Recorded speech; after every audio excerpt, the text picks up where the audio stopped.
Welcome to the Midnight Stories Club. Here, we don't chase sleep, we chase shadows. Each night, a tale is shared. Each tale darker than the last. Sit back. Light fades. The stories begin.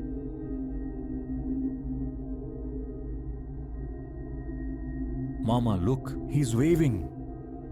Lyra's voice, pure treble, sliced through the afternoon quiet. My gaze followed the trajectory of my 5-year-old's finger, landing on a vacant patch of wall in her lilac-washed bedroom, where sunlight merely illuminated motes dancing in the air. Who's waving, my little bird? I kept my tone buoyant, a practiced lightness masking the sudden prickle beneath my skin.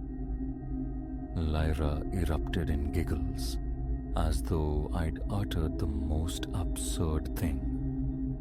Mr. Grimaldi, right there. See? A smile stretched thin across my lips. My pulse, however, had begun a frantic rhythm against my ribs. This wasn't the first invocation of Mr. Grimaldi, her unseen companion, but never before had she anchored him so concretely in our shared space. Ah, yes, I lied, performing a hesitant wave toward the empty corner.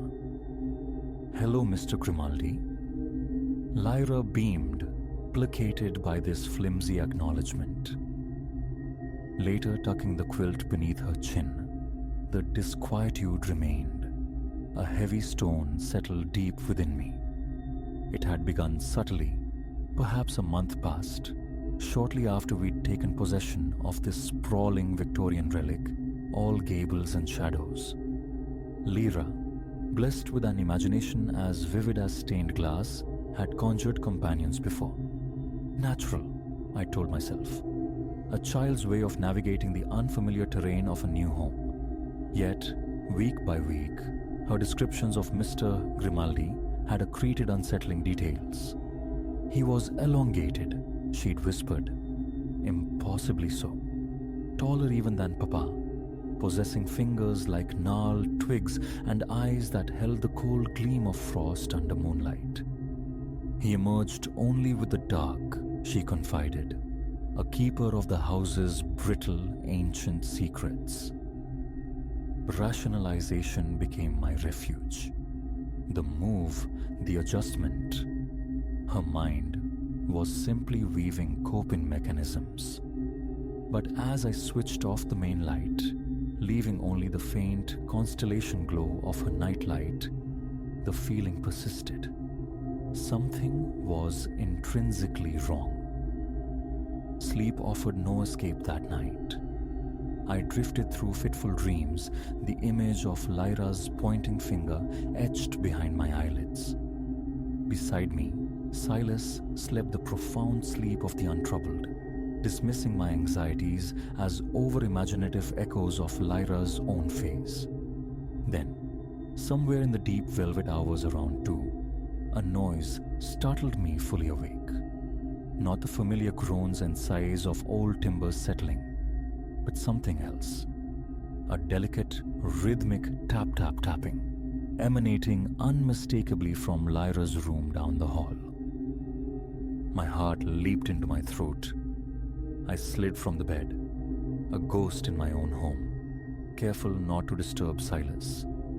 The corridor, shrouded in darkness, seemed to stretch into an infinite passage as I crept towards her door. The tapping persisted, growing marginally louder with each step. Hand hovering over the cool brass knob, a wave of profound reluctance washed over me.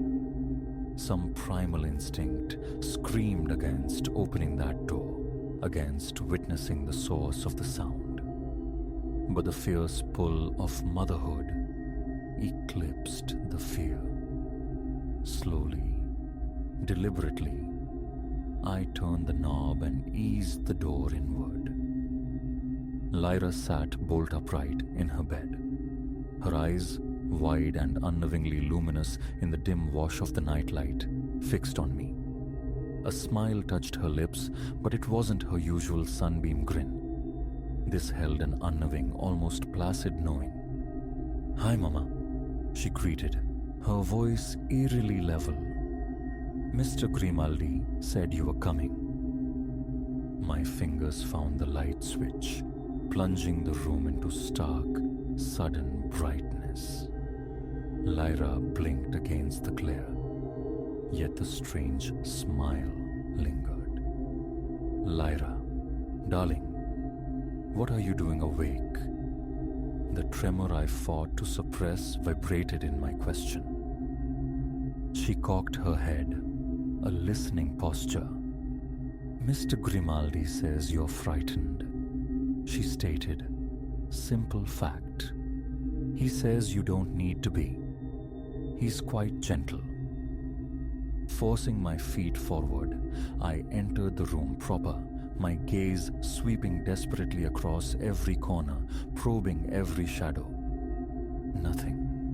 Just the familiar landscape of childhood.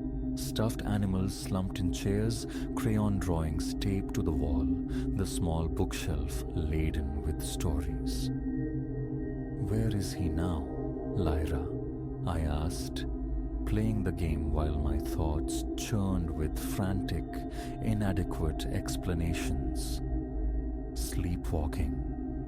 A vivid night terror. Lyra gestured towards the tall wardrobe standing sentinel against the far wall. "In there. He prefers the dark spaces." I swallowed, my throat constricting. The wardrobe door stood fractionally ajar, revealing a stark vertical slash of absolute blackness. Against all reason, against every instinct screaming for retreat, I felt myself drawn towards it. "Mr. Grimaldi?" The name felt absurd on my tongue, yet I spoke it aloud. "If you are present, could you show yourself?" Silence stretched, thick and taut.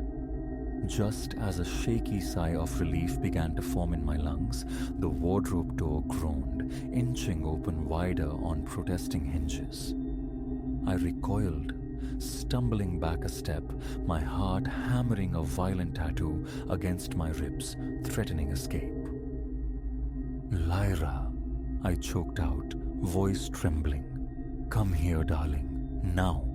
Let's go to Mama and Papa's room." But Lyra remained rooted, her gaze locked on the wardrobe, that disconcerting smile still playing on her lips. "It's all right, Mama," she murmured. "Mr. Grimaldi only wishes to be known." As if summoned by her words, something shifted within the profound darkness of the wardrobe. A shadow coalesced, deeper than the ambient gloom, a configuration that defied logical shape. I wanted to snatch Lyra, to bolt from the room, from the house itself, yet my feet were leaden, my gaze ensnared by that impossible void. Slowly, agonizingly, something began to emerge. At first, a mere distortion of light, a trick of the eye. Then I saw them. The eyes, lambent as Lyra had described, emitting a faint, otherworldly phosphorescence. A strangled sound tore from my throat, half gasp, half scream. The entity, Mr. Grimaldi, unfolded itself, elongating, rising until its indistinct summit brushed the high ceiling. Its form was nebulous, less substance than an absence of light, yet the long, skeletal fingers Lyra spoke of were terrifyingly distinct. "Hello, Elara," it breathed, the voice a silken susurrus, seeming to emanate from the very air around us. "Lyra has told me a great deal about you." My own voice, when I found it, was raw. "What are you?" I demanded. instinctively stepping between the presence and my daughter. "What do you want with Lyra?" The being inclined its head, a gesture unnervingly human performed by something utterly alien.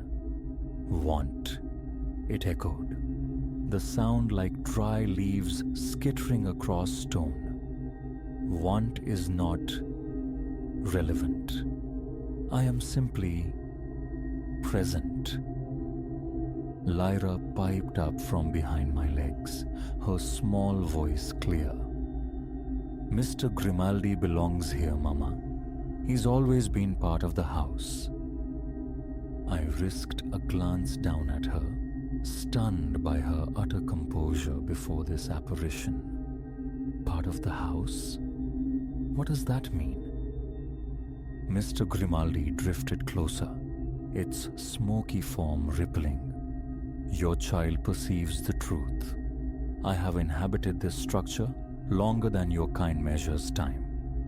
I have observed generations bloom and wither within these walls, been silent witness to laughter and tears, beginnings and endings." My mind struggled, grappling with the enormity of it, the sheer impossibility. But why reveal yourself? Why now? Why to my daughter? Mr. Grimaldi's glowing eyes seemed to soften fractionally. The young see pathways the old have forgotten or paved over. Lyra saw. She acknowledged. It has been a profoundly long interval since that occurred. I looked down at Lyra, who had now stepped beside me, her small hand finding mine. She smiled up at me, a genuine, childlike expression returning to her face. "See, Mama, not frightening, just solitary." Standing there, suspended between primal terror and a burgeoning, disorienting wonder, a strange quietude began to descend. The initial shockwave receded, replaced by an almost intellectual curiosity. Here existed something utterly beyond comprehension, yet it offered no menace. It seemed, if anything, profoundly lonely. I don't understand," I managed, my voice steadier. "What are you?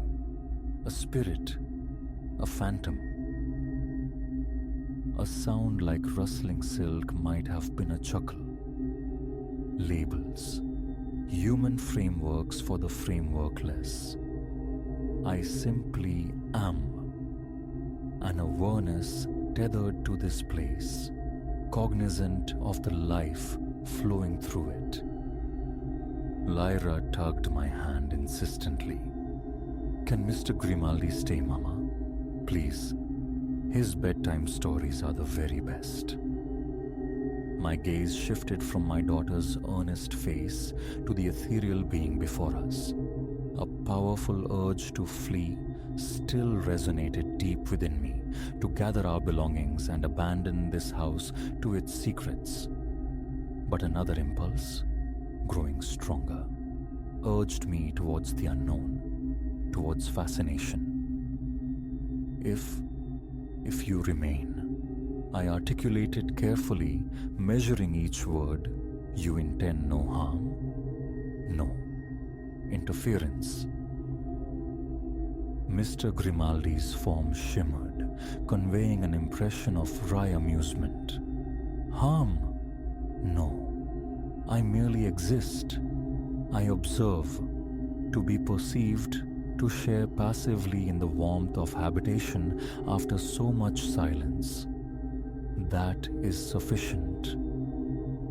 Taking a deep, steadying breath, I surveyed the room again. This house, once merely wood and plaster, now pulsed with an unforeseen dimension. Not hostile, but sentient in a way I hadn't conceived. Every creak, every shadow now held potential significance. Very well, I said finally, the steadiness of my own voice a surprise. You may remain, but no more skulking in wardrobes. If you're part of this household, then be in it, openly. Lyra let out a squeal of pure joy, throwing her arms around my waist. Mr. Grimaldi's form seemed to coalesce slightly, its luminescence brightening. "Thank you," it whispered, the sound resonating with what felt like genuine gratitude. "It is good to be seen again." There, holding my daughter close, facing an ancient, impossible presence, I knew our lives had irrevocably shifted. Our home was no longer just bricks and mortar. It was a threshold, a place where the veil thinned, and I had the distinct, unsettling, yet strangely exhilarating feeling that our story, the chronicle of a family and their spectral, resident consciousness, was only just beginning.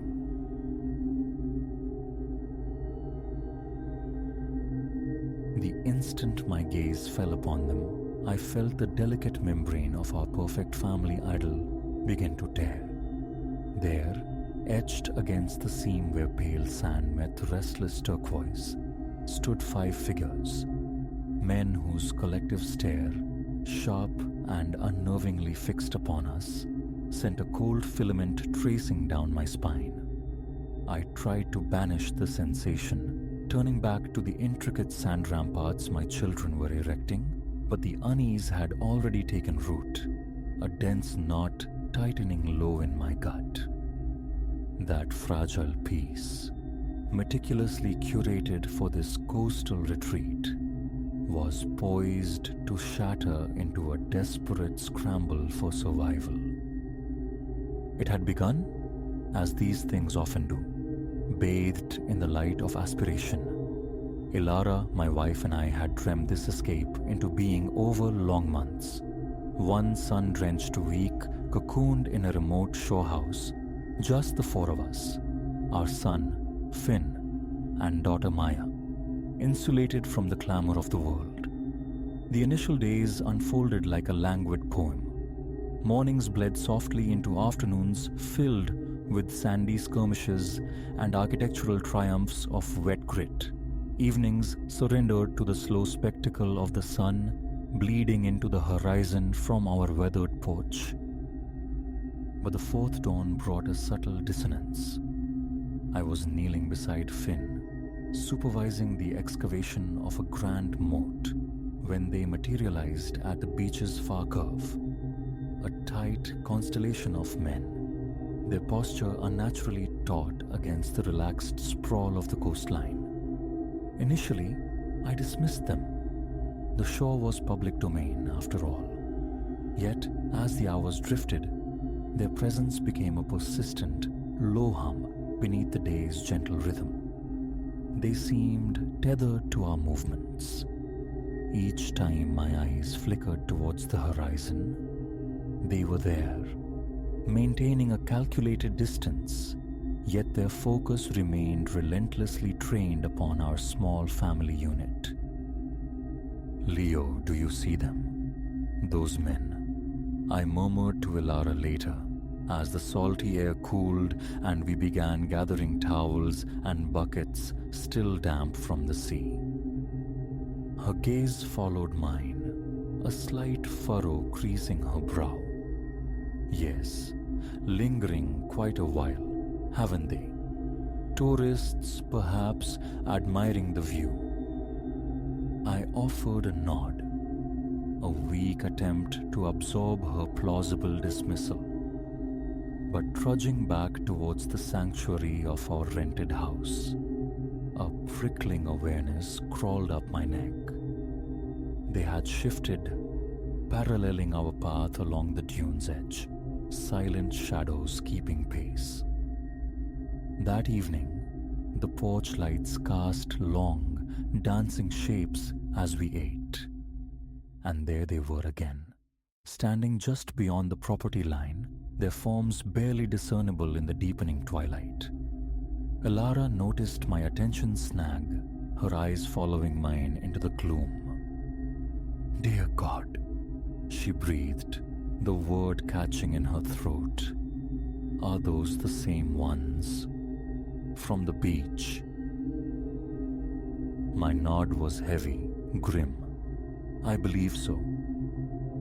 Should we notify someone? The authorities? Worry threaded through her voice, sharp and sudden.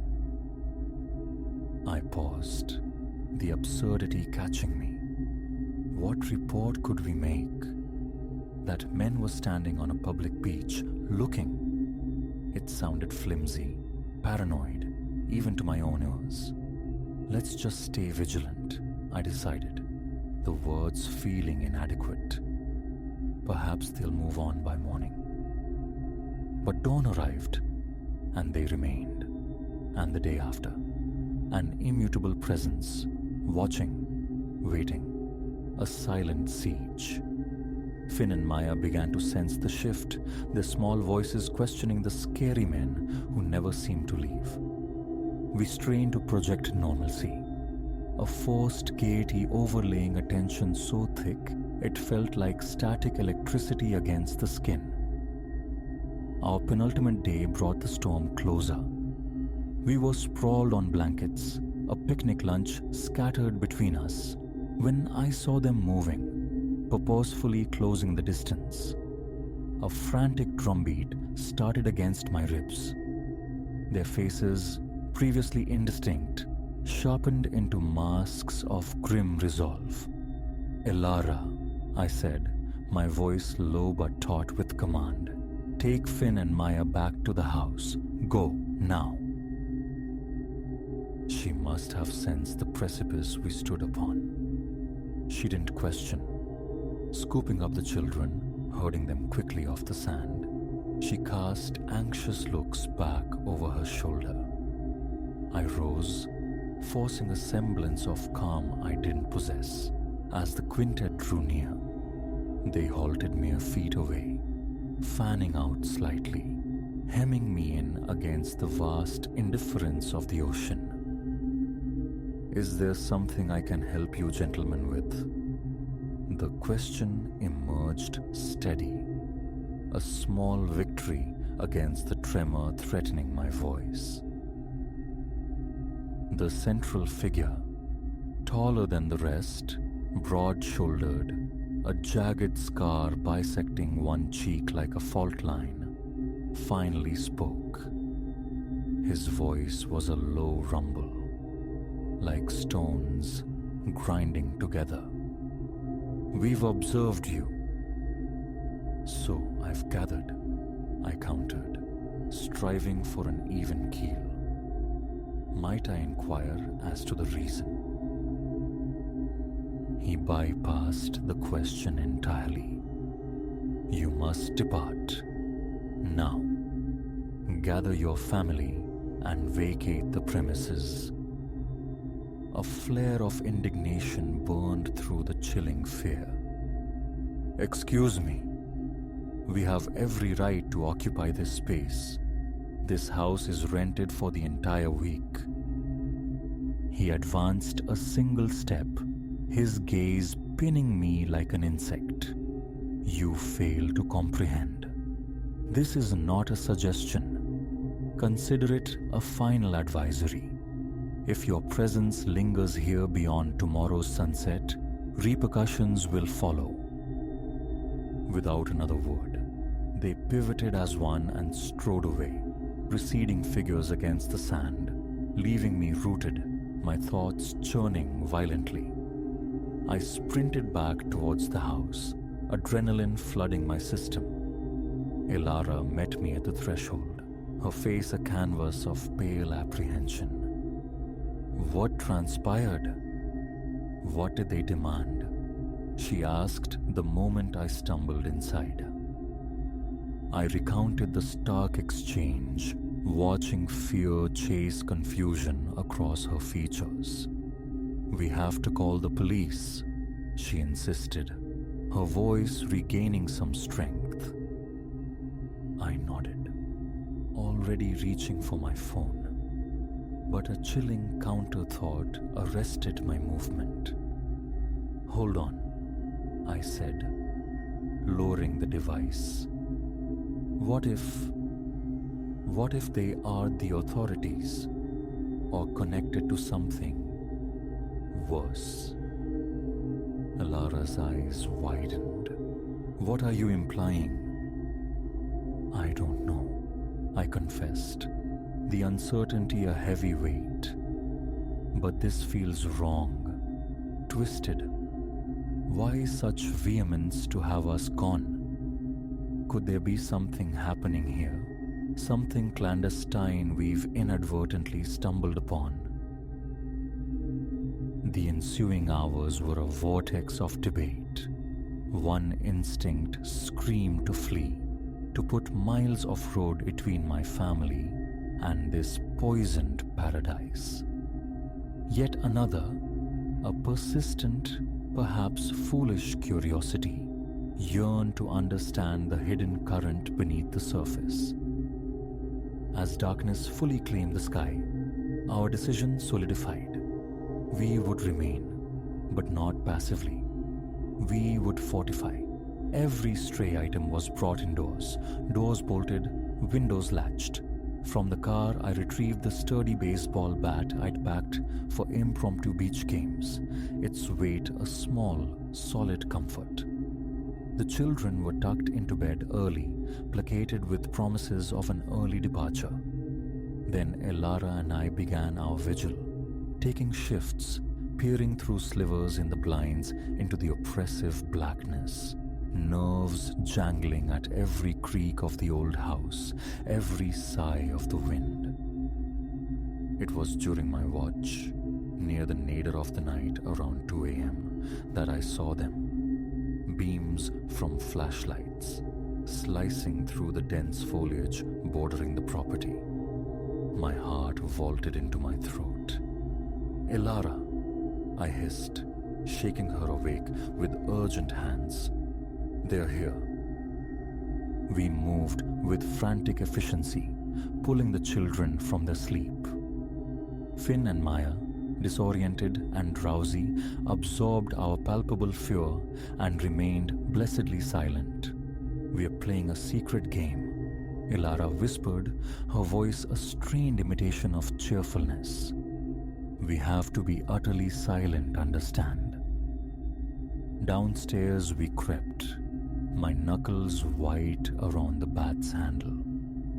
Through the window panes, the searching lights grew bolder, closer. They were methodically encircling the house. "The rear exit," I breathed to Elara. "We make a break for the car."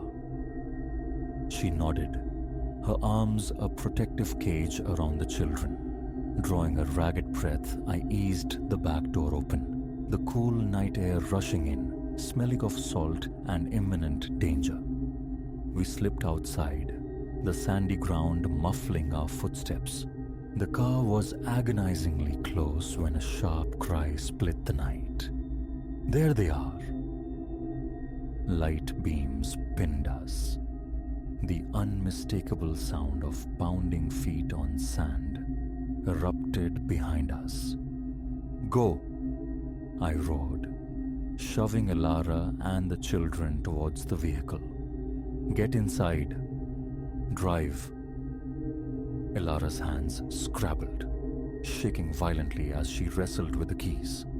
I spun, bat held high, confronting the oncoming shapes. The first man reached me. I swung, the impact jarring up my arm, followed by a grunt as he crumpled, but more surged forward from the darkness. I swung again, blindly, wildly, fueled by raw adrenaline and the primal imperative to shield my family. Behind me, the engine sputtered, then roared to life. Leo! Elara screamed my name. Get in! I whirled and lunged, tumbling into the passenger seat as Elara slammed the accelerator. The tires spun, spitting sand, then caught. We lurched forward, fishtailing violently down the narrow drive, away from the besieged house, away from the pursuing figures. In the rearview mirror, frantic beams of light danced and bounced, shrinking rapidly as the swallowing darkness reclaimed them. We drove wrapped in a suffocating silence, broken only by the soft, frightened whimpers from the back seat. An hour bled into the next, before Elara, convinced we weren't pursued, pulled into the harsh fluorescent glare of a desolate 24-hour diner lot. What in God's name just happened? She whispered, her voice trembling. I could only shake my head, my own mind struggling to assemble the fractured pieces. I don't know, but I think we narrowly evaded something truly terrible. We lingered there, huddled in the car's small space, trying to soothe the children, trying to soothe ourselves. Eventually, we navigated to the nearest town, locating the police station. The officers listened, their expressions ranging from polite skepticism to weary disbelief. They took our statement, offered vague assurances of an investigation, but their eyes told a different story. We were just jumpy vacationers, spooked by shadows on an unfamiliar shore. We never returned to the beach house. The remainder of our rental fee, the deposit, the scattered belongings left behind, none of it mattered. We drove straight home, the miles accumulating like layers of insulation over the raw wound of the experience. Our sun-drenched dream had curdled into a waking nightmare. For weeks, every unexpected noise made me flinch. Every shadow seemed to hold a lurking figure. But the men never reappeared. Life inexorably stitched itself back together, resuming a semblance of its former shape. Yet, I was altered. I had glimpsed the fragility of sanctuary, felt the thin ice crack beneath the illusion of safety. The truth behind those men, their motives, the reason for their chilling territoriality remains an unsettling void. Were they common criminals exploiting the coast's isolation? Corrupt local powers guarding some unsavory secret? Or something darker still, something the rational mind refuses to entertain? Answers may never surface from those depths, but one certainty remains, etched deep. The serene face of a peaceful beach will forever hold, for me, the echo of menace. Because now I understand that even within paradise, peril can gather unseen, waiting just beyond the breaking waves.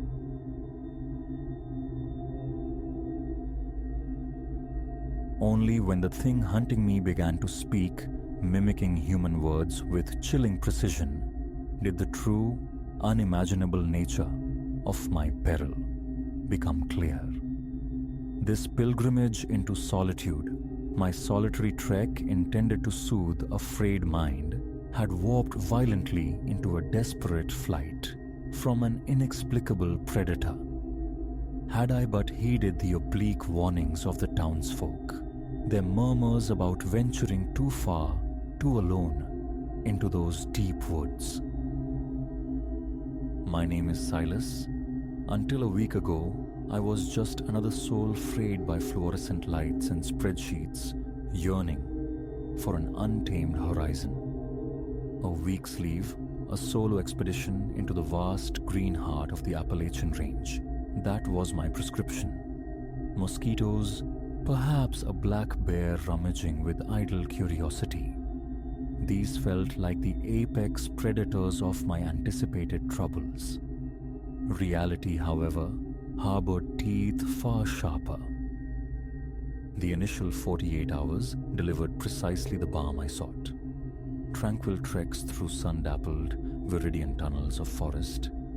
Evenings painted in firelight, under skies spilling over with stars. Peace settled like fine dust. But a third day dawned differently. I navigated a track less traveled, deep in that profound quietude, when the first tendrils of wrongness crept in. It manifested as a pressure, a phantom weight of unseen eyes pressing upon my back, raising the fine hairs along my neck and arms in primal alarm. Reason warred with instinct. I attempted to dismiss the sensation as a figment of isolation, a mind too long steeped in its own company. Yet, as the sun arced westward, the feeling didn't merely persist, it intensified, thickened. Flickers of motion teased the edges of my sight, vanishing the instant I turned. Behind me, the sharp crack of a stepped-on twig would echo, yet each swift pivot revealed only the impassive stillness of the ancient woods. Disquiet coiled in my gut. By the time dusk bled into the hollows and I established my camp, my composure was badly eroded. I built the fire high, a defiant beacon against the encroaching shadows, hoping its flickering circumference might ward off the unseen observer. Huddled there, forcing calm upon a frantic pulse while staring into the hypnotic dance of flames, I heard it. A voice slicing through the wilderness hush. Hello? Anybody out there? I went rigid, my heart seizing. The voice was undeniably human in shape, yet fundamentally wrong. Too polished, too devoid of inflection, like an actor reciting lines rather than someone genuinely calling out. I think I'm lost. It drifted again. Can you help me? Every fiber of my being shrieked caution, screamed against revealing my sanctuary. Yet, the insidious doubt remained. What if it was someone stranded, hurt? Could I live with the silence if my inaction condemned another? Hello? My own voice emerged, a thin, unsteady thread. Where are you? A beat of profound silence answered. Then the voice returned, startlingly, from an entirely different point in the oppressive darkness. Over here. Please, I really need help. Ice traced its way down my spine. That speed, that silence of movement. Impossible.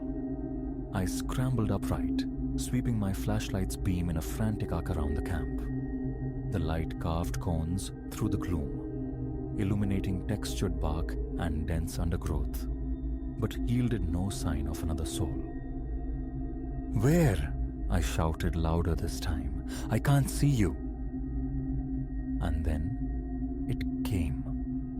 A low guttural rasp that clawed at the very notion of humanity. Immediately followed by the splintering of branches, the violent rustling of leaves, something immense, something heavy, forcing its way through the forest, straight towards my firelight. I didn't hesitate.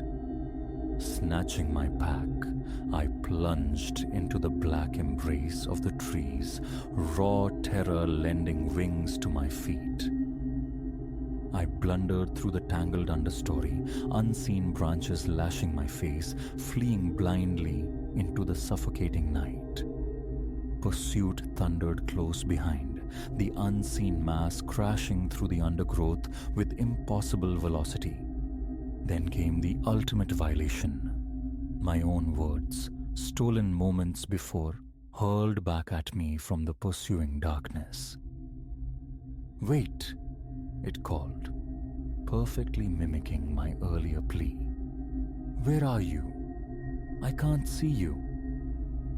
Panic detonated within me, driving exhausted limbs faster. This entity, whatever it was, possessed mimicry. It had dangled the bait of distress and now weaponized my own voice in the hunt. Time dissolved into a blur of gasping breaths and pounding footfalls through the endless, hostile dark. The creature stayed relentlessly behind, its calls shifting, sometimes pleading, sometimes sharp with malice, a terrifying chorus of stolen sounds. Just as my lungs ignited and my legs turned to stone, threatening to buckle, a distant glimmer pierced the gloom. Hope, fierce and unexpected, surged through me, igniting a final desperate burst of speed. I erupted from the tree line onto the blessed tarmac of a road, nearly collapsing at the sight of a gas station's lonely fluorescence, perhaps a quarter-mile distant. A backward glance, heart hammering against my ribs, revealed nothing but the dark, silent maw of the forest I had just escaped. I stumbled towards the station, a ragged apparition in torn clothes, eyes wide with residual terror. The attendant inside took one hard look at my approach, and his hand moved instinctively towards the phone. "No, please," I choked out, struggling for air. "Help me.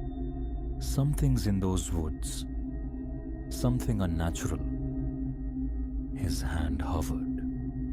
He regarded me with a long, assessing gaze, then exhaled slowly. "You went up into Whispering Peaks, didn't ya?" he asked, his tone weary, unsurprised. Confused by his calm, I could only nod. He shook his head, a gesture heavy with resignation. "Folks get warned. Them woods ain't right. Got things in 'em. Things that don't belong." Over the next hour, as the adrenaline ebbed and my heartbeat slowed to a merely frantic rhythm, the attendant, Jedediah, he called himself, shared stories, tales mirroring my own ordeal, whispered accounts of hikers and campers plagued by an entity that echoed sounds, that used the familiar voices of companions or loved ones to lure victims deeper into the wilderness embrace. "Some call it shadow tongue," Jedediah murmured, polishing the counter with a slow cloth. "Others figure it's older than the hills themselves. Here before us, gonna be hereafter.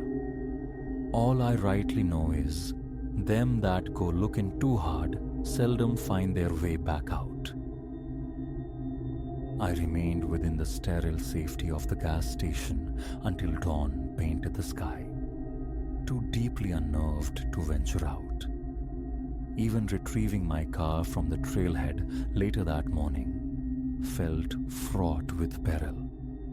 I scanned the tree line constantly, half expecting the lurking form to detach itself from the shadows. But only my vehicle sat there, undisturbed, a mundane object stark against the memory of the night. The drive home was a haunted affair. Rational thought attempted to assert itself. Perhaps isolation, coupled with local superstition, had conjured a shared delusion. Maybe fatigue and fear had simply painted monstrous shapes onto the canvas of an unfamiliar forest night. Yet, a deeper conviction resonated within me, cold and certain. What I had fled from in whispering peaks was terrifyingly real, an entity far exceeding the primal threat of bear or cougar. A week has passed.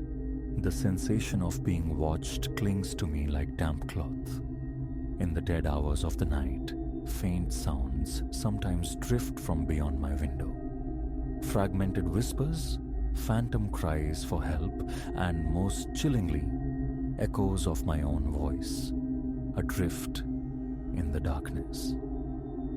I've started to search, delving into shadowed corners of the internet, seeking answers, or at least patterns.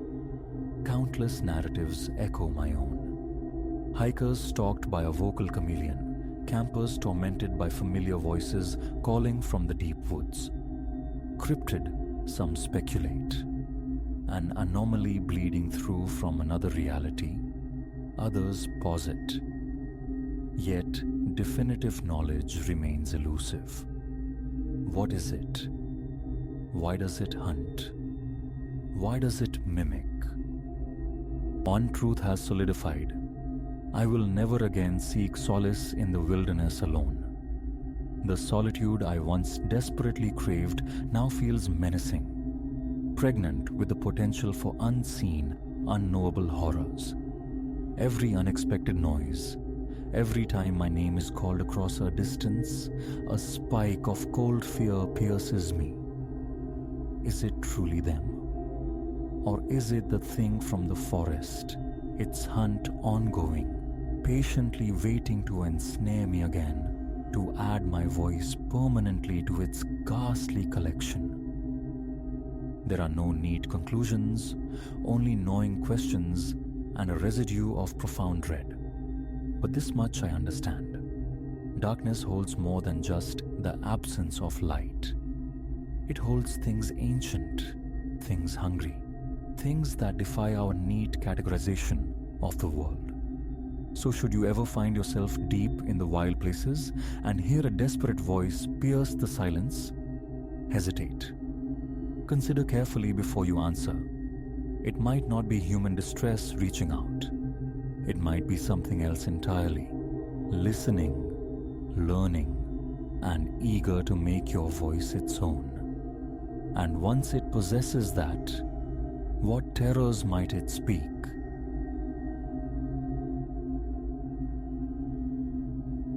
The resonance began the very night I claimed the space as mine. Keys turning in the lock, duffel abandoned by the threshold, worn boots cast aside, and then, from overhead, a percussive insistence, like the heavy tread of booted feet on floorboards that shouldn't exist. My first thought, the upstairs occupant, dissolved when I recalled the agent's assurance. 5th floor, the summit. Nothing resided above but sky and coiled antennae. An old building's groans perhaps, wind scudding across the rooftop expanse. The structure itself exhaled antiquity, its ceilings fractured maps, its walls shed in paint like dry skin. Investigation held no appeal. Exhaustion won. I sank onto the pre-owned divan, summoned flickering life to the television screen, and willed myself toward repose. But the rhythm persisted, a heavy beat interwoven now with the ghost of music, indistinct yet undeniably festive, like revelry bleeding through a thick, distant door. I nudged the television's volume upward, a futile shield. The dull thrumming vibrated not just in my ears, but deeper, unsettling something primal within my gut. Dawn found me unrested, surfacing from a shallow sleep haunted by that phantom celebration, which had pulsed until consciousness finally surrendered near midnight. My shift commenced at 8 sharp. Ablutions were brief, hasty. Descending the echoing stairwell, I encountered another tenant retrieving mail from the lobby's tarnished brass boxes, a woman whose face held the quiet composure of middle age. A polite nod, an exchange of names. Mine, Elias. Hers, Martha. Tentatively, I inquired about nocturnal disturbances. Her gaze lingered, appraising. Apartment 501, isn't it? I affirmed. A beat of silence stretched. Ah, she murmured, her voice low. Folks hear things, sometimes. Up near the roofline. It's the age of the place, I suppose. Her tone hinted at deeper knowledge held in reserve. My attempt at a follow-up met only a slight, dismissive shrug before she turned and drifted away. Curiosity nagged as I navigated the day's demands, yet I resolved to dismiss it. An overactive imagination, perhaps, or the wind's tricks across the flat roof. Work demanded focus, not spectral distractions. Still, clocking out, a familiar tension coiled low in my stomach. Fatigue amplified the yearning for profound, undisturbed sleep. A quiet night. That was the simple hope I carried homeward. That evening, the temperamental elevator cage hung dormant, forcing another climb up the worn concrete stairs. The building seemed dimmer than usual, half the corridor bulbs sputtering fitfully, my footsteps swallowed by the gloom. Reaching my own door, I hesitated. A low, dragging thud resonated from directly overhead, the sound of weighty furniture being shifted. A sudden coolness prickled my skin, incongruous in the stuffy hallway air. Inside, lock secured, I fought for calm. A microwave burrito constituted dinner, consumed quickly before I settled onto the divan again, the television screen remaining dark. I listened and waited. Soon enough, they drifted down. Murmurs of conversation, indistinct but undeniably human, punctuated by the delicate chime of clinking glass. Images of toasts, of raised glasses, surfaced unbidden. My palms grew damp. The knot in my stomach tight in its grip. Fetching a kitchen chair, I positioned it near the living room wall. Carefully I ascended, pressing my ear flat against the cool, textured plaster of the ceiling. The scent was thick with dust and age, underlaid by a faint, peculiar trace of something scorched, like long-extinguished embers. The voices persisted, a low susurrus, specific words lost in the general hum. Sporadic bursts of laughter erupted, brief, sharp peals that ceased as abruptly as they began. Descending, a profound unease settled over me. My heart hammered against my ribs. My mouth felt arid. Old pipes, acoustic anomalies. The rational explanations felt thin, unconvincing against the visceral certainty of what I'd heard. Another night yielded only fragmented rest. Come Saturday morning, resolve hardened. The rooftop demanded inspection. Perhaps a forgotten access point, a derelict storage space commanded for clandestine gatherings. Sneakers laced, I sought the narrow stairwell tucked away at the corridor's end. A sign on the metal door declared, "Roof access, authorized personnel only." I ignored it. The hinges screamed in protest as I pushed inward, met by a gust of raw, cold air. The roof itself was a desolate tableau, a flat expanse of tarred gravel, dotted with squat ventilation units, skeletal remains of chairs, and the ubiquitous graffiti of neglect. Overcast skies pressed low, grey and heavy. Slowly, methodically, I paced the perimeter, ears straining against the wind's whine for any sign of life. Nothing. I stamped my feet periodically, testing for hollow spots, hidden hatches. Only solid, dull thuds answered. 10 minutes yielded no clues, only a racing pulse and the sting of windburn. Defeated, I turned back. Emerging from the stairwell, a presence made me start. Martha stood watching from the hallway shadows, her expression etched with concern. "You were on the roof?" she asked, her gaze sharp. I nodded, explaining the persistent noises, the need to see if someone was trespassing. Her features softened slightly. Leaning closer, her voice dropped to a conspiratorial whisper. "This building, Elias, it used to have 6 floors. The whole top story went up in flames, decades ago now. They never rebuilt it, just capped it off.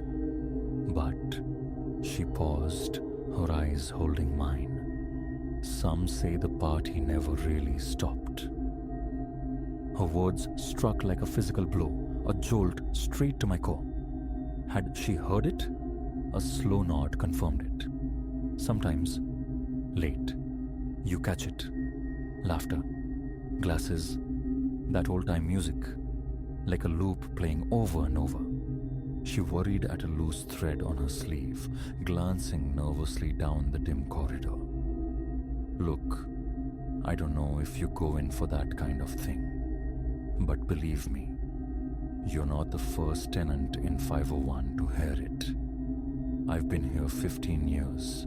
They either move out within months, the ones up there, or they learn to live with it." I swallowed against a sudden tightness in my throat. Sweat prickled the nape of my neck. There was an unnerving sincerity in her tone, not meant to frighten, but simply to inform. I managed a strained thanks before retreating into my apartment, the key fumbling in the lock, my hands unsteady. The familiar scent of dust and aged wood felt heavier now, laden with suggestion. Sinking onto the divan, I stared blankly at the ceiling. Silence reigned for the moment, but I knew, with chilling certainty, the festivities would resume. Over the ensuing week, the phantom revelry became a near-nightly occurrence. Sometimes a mere whisper of conversation, fading in and out at the edge of hearing. Other times, a full-bodied cacophony suggesting a boisterous gathering. The strangest element was its timbre, distinctly antiquated. The music possessed a scratchy, tinny quality, reminiscent of old gramophones, and the voices carried a peculiar resonance, as if echoing within a grander space than my modest living room. Sleep became a precious, elusive commodity. Tension headaches bloomed behind my eyes from unconsciously clenching my jaw. Each evening, the first faint thump or distant peal of laughter sent my muscles seizing, my nerves fraying. One night, driven by a desperate need for proof, I decided to capture it. Sitting in the oppressive darkness, smartphone poised, microphone aimed ceilingward, I waited. Around 11, the familiar submerged rhythm began its spectral beat. Record engaged. My breath hitched. I focused on holding the device steady, acutely aware of my own heart's frantic drumming against my ribs. The disembodied laughter seemed to drift, almost playfully, across the plaster expanse above. After several tense minutes, I stopped the recording. Playback yielded only a wash of digital static, a low, ambient hum bearing no resemblance to the vivid soundscape I'd just experienced. The phone felt cold in my trembling hands. It was real, yet intangible, refusing capture. Frustration surged, culminating in a sharp slam of my fist against the cheap coffee table. The resulting thud echoed pathetically in the small room. The isolation of it crashed down. Who would believe this? A noise complaint about ghosts. The landlord would surely scoff. The tension became a permanent resident in my chest, eroding my patience nightly. 2 weeks ground by. I sought out Martha again, asking about records, old news clippings of the fire. she offered only a weary shrug. Not my business to keep track. Maybe the fellow in 203 knows something. A knock on 203's door summoned an elderly gentleman. His sister, the apartment's occupant, was out.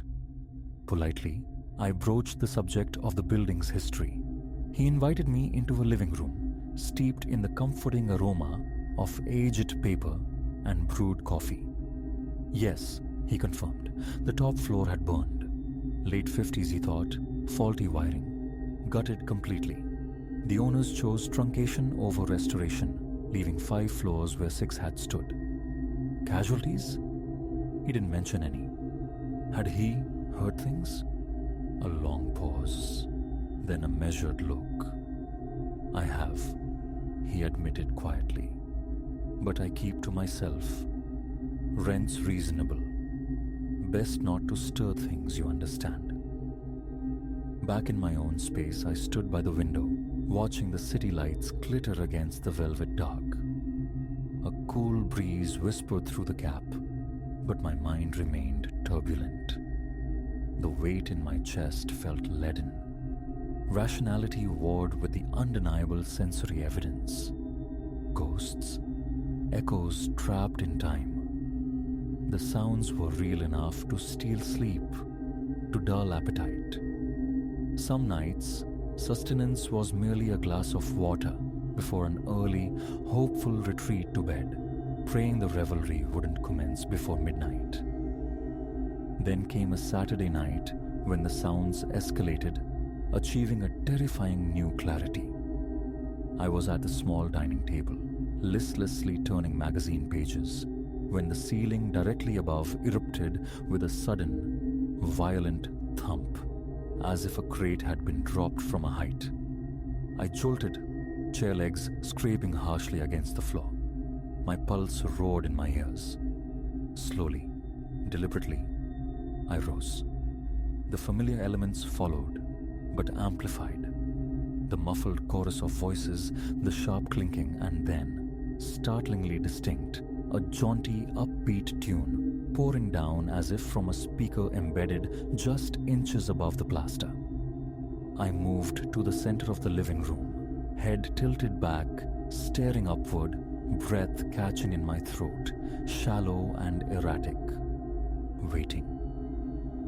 From a kitchen drawer, I retrieved a flashlight. Despite the earlier fruitless search, an overwhelming compulsion seized me. Check the roof. Now. This instant. Perhaps this time, I'd catch them. My legs felt strangely disconnected, watery, but I propelled myself out into the hallway. Silence, save for the low hum of a flickering fluorescent tube. I navigated to the metal door, the one marked roof access. My hand shook as I grasped the cold knob. It turned with a protesting groan. A blast of cool night air met me as I stepped out onto the gravel. The cityscape blazed below, vibrant and indifferent. Up here, though, the wind howled, snatching at my clothes, forcing me to brace myself.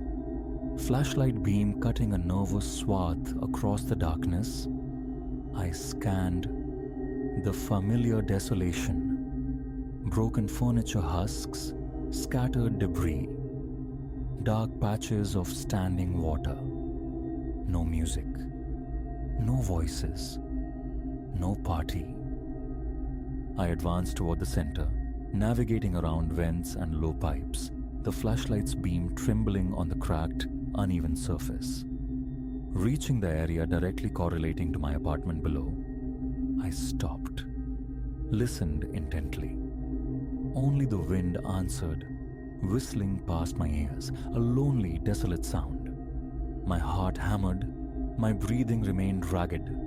I swept the light around again, searching for hidden hatches, concealed stairwells, anything. Nothing. Stamping my foot produced only that same dull, solid thud. No secret spaces, no trapdoors. For a long moment, I stood rooted, buffeted by the wind, a profound sense of foolishness washing over me. Then, turning, I retraced my steps.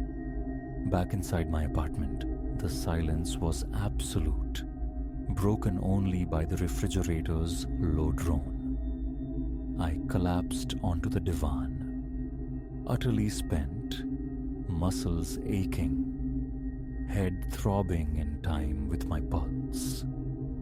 There was no explanation. Leaving wasn't feasible. The lease was binding, funds for another deposit non-existent. The convenience of walking to work anchored me here, financially trapped.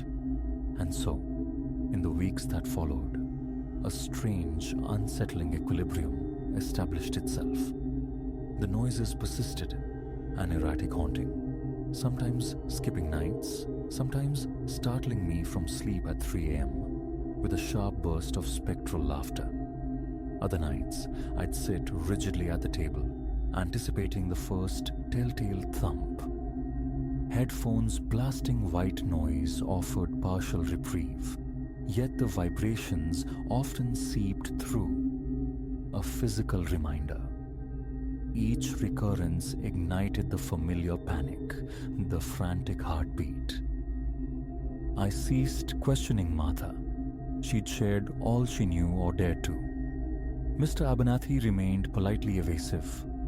Official channels felt pointless. What would they find? The landlord, I sensed, would offer only dismissal.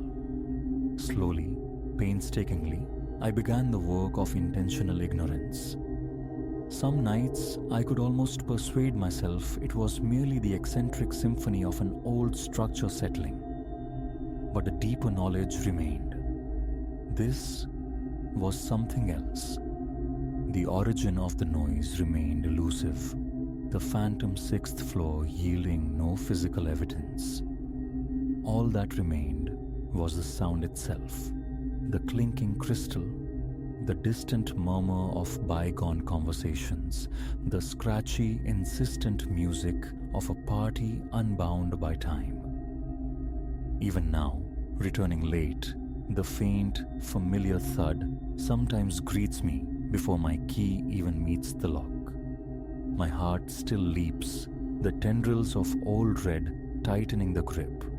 It's as if the vanished floor lingers, an ethereal overlay, forever hosting its unending celebration. I've learned, after a fashion, to coexist with it, though comfort remains a distant shore.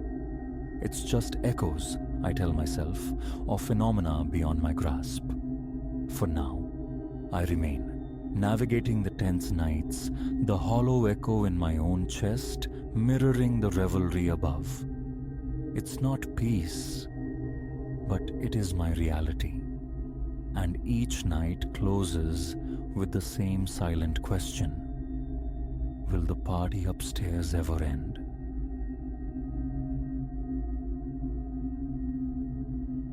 A sliver of yellow, tucked between the dog-eared pages of 143 and 144 of my psychology text. It materialized during Monday's lecture, a phantom amidst Professor Sharma's discourse on cognitive distortions. Your smile brightens my whole day. Read the unfamiliar script, the paper torn with a jagged edge from a legal pad. My gaze swept the tiered lecture hall. Faces were rapt, absorbing theory oblivious, innocuous perhaps, an echo of some bygone courtship ritual, quaintly sweet. I folded the note, a small square of sun, consigned it to the depths of my backpack, and let the thought dissolve. Until Wednesday, it nested in the pocket of my jacket, draped innocently over my chair in the bustling refectory. Blue is definitely your color. You should wear it more often. A cold prickle traced my spine, the thought of unseen fingers exploring my belongings. Today, I wore forest green. The blue belonged to yesterday's memory, now apparently shared. The crowded room suddenly felt vast and exposed, every glance a potential assessment. I scanned the faces, the shifting sea of students, the unsettling certainty of being observed tightening around me. Then, he materialized beside my table, tall, impeccably dressed, carrying a confident smile that never quite thawed the ice in his eyes. "I'm Julian," he announced, sliding into the opposite chair uninvited. "Seen you around campus. I get the feeling we'd connect." Politely, I murmured about needing to study, the open textbook a shield. He remained impervious, launching instead into a curated monologue. His passions, his triumphs, his meticulously mapped future. As I began gathering my books, a subtle flicker disturbed the placid surface of his smile. "Coffee," he stated, "less suggestion than decree. Sometime soon. There's a great little spot just off campus." Gently, firmly, I declined, inventing a boyfriend out of thin air. For a fleeting instant, his expression clouded over, a storm gathering behind the facade before the smile snapped back into place. "Lying doesn't suit you," he murmured, his voice dropping intimately. "You're single. I know. I've been watching." He rose, smoothing the lapels of his jacket. "Reconsider the coffee. You'll come around." After that, the notes proliferated, insidious blossoms appearing in the most intimate corners of my routine. Lodged in textbooks, tucked inside my gym locker, slipped beneath the windshield wiper of my car like a violation. Each message delved deeper, revealing an unnerving familiarity with my daily rhythms, my habits, my small sanctuaries. I began weaving intricate, evasive patterns through my days. New routes to class, unfamiliar library carols, altered schedules. Yet, Julian remained a constant shadow, a presence at a nearby library table, his gaze steady, a figure trailing me to the campus cafe, materializing outside lecture halls, that hollow smile fixed, the coffee invitation a relentless refrain. When I finally articulated a clear, unequivocal no, his composure fractured. Anger flared in his eyes. "Playing games," he accused, his voice gaining a serrated edge that drew curious glances. "We're meant to be. Why fight it?" Students nearby shifted uncomfortably, spectators to a drama they wouldn't join. The situation spiraled downwards when he began appearing at the campus bookstore, my part-time sanctuary. He'd purchased trivial items, a single pen, a pack of gum, ensuring he landed in my checkout line. His comments became intrusions, remarks on my timetable, my attire, snippets of overheard conversations. Maya, my co-worker, her gaze sharp with understanding, began quietly swapping registers whenever he materialized, a silent act of solidarity. She urged me towards campus security, but doubt held me captive. He hadn't overtly threatened me. Was this just clumsy, persistent courtship amplified to an uncomfortable degree? The precipice arrived late one evening, under the stark glare of parking lot lights. I was walking towards my car after a long study session when I saw him. Waiting beside it, another folded note clutched in his hand. The lot stretched out, desolate and vast. A tremor started in my hands. I pivoted sharply, walking, almost running, back towards the library's solid, reassuring bulk. The security officer who met me needed only a single glance at the accumulated notes, the chronicle of unwanted attention, to grasp the situation's gravity. Her validation was a balm. She guided me through filing a report, meticulously documenting every encounter, every boundary breached, every unsolicited appearance. Campus security enacted immediate changes. escorts materialized after my evening classes. The bookstore manager subtly altered my shifts and installed brighter, more vigilant security cameras. Professors informed discreetly, permitted seat changes, bolstering my attempts at unpredictability. From the Women's Center, a seminar bloomed, focused on identifying and confronting stalking behaviors. Others stepped forward, their voices joining mine, weaving a tapestry of shared experience. We forged a support network, exchanging safety tactics, becoming each other's watchful eyes across campus. The university itself responded, refining its harassment policies, sharpening definitions, closing loopholes. Emergency call boxes sprouted like metallic bluebells across the grounds, and a safety app offered a direct line to security. A silent alarm triggered by a single touch. Julian received an official warning, then the unambiguous boundary of a campus restraining order. When he defied it, leaving yet more notes, testaments to his disregard, the university's response escalated. Mandatory counseling sessions became part of his reality. His schedule forcibly rearranged to prevent intersection with mine. The ordeal reshaped my passage through the world, but not into the fearful creature he likely envisioned. Instead, it honed my awareness, sharpened my preparedness.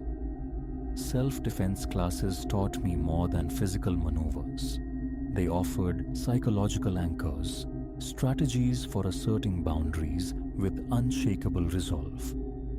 Maya and I initiated a peer support group, a haven for students navigating the murky waters of unwanted attention. We armed others with knowledge, recognizing red flags, documenting incidents, accessing the resources designed to protect them. The group flourished, a testament to collective strength.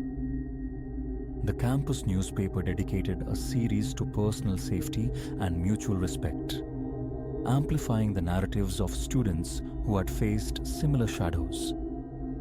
These articles sparked vital conversations in dorm rooms, lecture halls, student lounges, dialogues about consent, about boundaries, about the fundamental responsibility to look out for one another.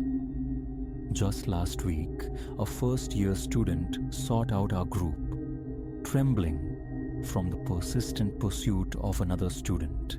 She didn't find helplessness. She found a community poised to help her reclaim her space, safely and decisively. My collection of notes, once instruments of fear, now serves as a teaching tool, integrated into training for resident advisors, illustrating the insidious creep of escalating behavior. What was intended to isolate and intimidate has been transmuted into a catalyst for education, for prevention. Because the lesson learned, echoed now across campus, is this: unwanted attention is never flattering, never romantic. It is solely about control. Genuine connection requires no force, no manipulation. It blossoms only in the soil of mutual respect, clearly drawn lines, and the inviolable freedom to say no. Now, walking across the quad, I see the tangible architecture of change. The reassuring gleam of call boxes, posters promoting the safety app, the quiet hum of burgeoning support networks. One individual's attempt to dominate through fear has inadvertently forged a community fiercely dedicated to safeguarding every student's right to feel secure.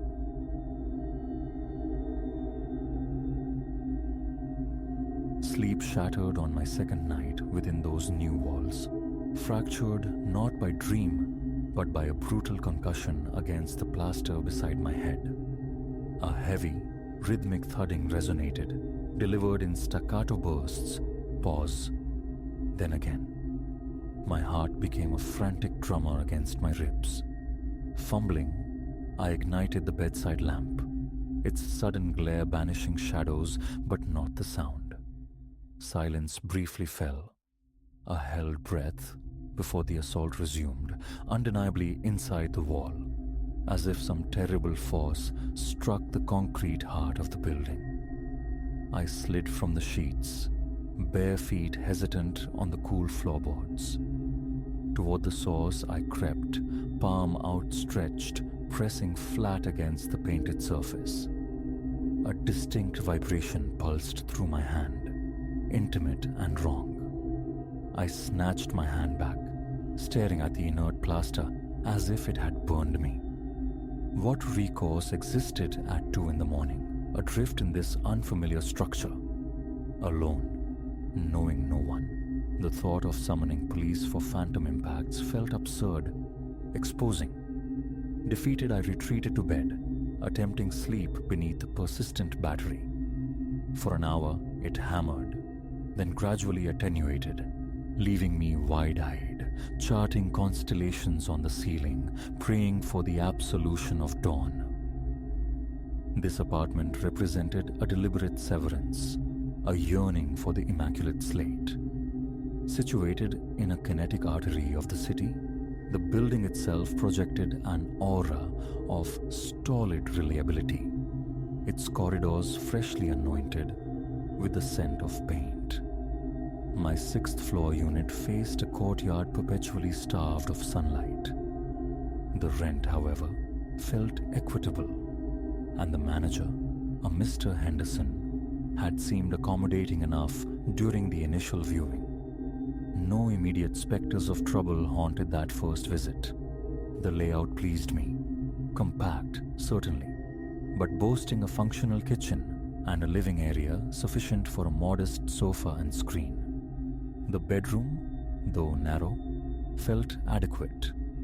On first inspection, the walls appeared sound, bearing only faint blemishes attributed by Henderson to a previous tenant's picture frames.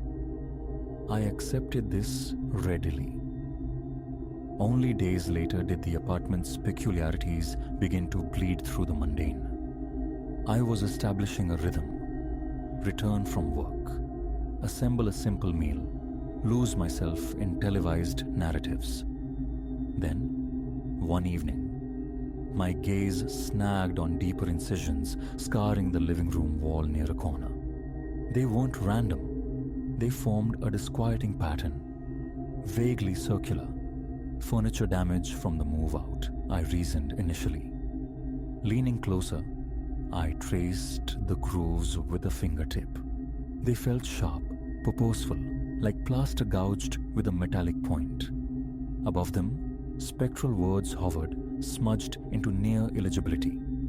Yet one phrase materialized from the haze. Within the walls, a chill, sharp and unwelcome, traced my spine. A damp cloth proved useless. The stains remained indelible. Days later, unbidden, they darkened. Resolve hardening, I decided on erasure. A small tin of alabaster paint, a roller, primer, the tools of denial. A Saturday was sacrificed to the task.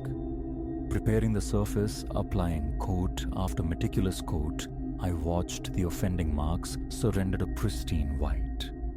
Relief washed over me as I surveyed the smooth expanse the following morning.